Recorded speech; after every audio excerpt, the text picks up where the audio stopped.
At iba pang klase ng pananakit ang ginawang malaking demolition scene sa bagong GMA series na may special tatay.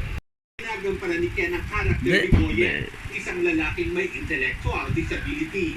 Bukod sa halos nauutal kapag nagpisimulang magsalita, may mga mannerism na gagamitin si Ken para ipakita ang kakulangan sa pag-iisip Tayo. karakter. Kapag nakakaramdam siya ng kaba, Tayo! takot, ng pag-inlove siya, kapag excited siya, lagi dito kasi sa mga kamay nila. Yun yung outlet nila. Natutuwa si Ken. Tayo.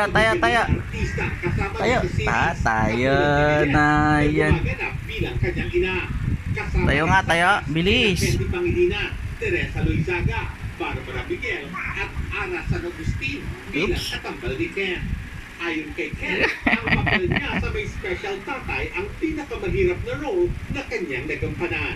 Sobrang na-challenge ko talaga na-challenge ako nitong role na to dahil ang Tayo. daming pinagdaanan bago ko makuha yung tamang timpla ng character ni Boy. Ay, ang galing ah. Ang galing na ah.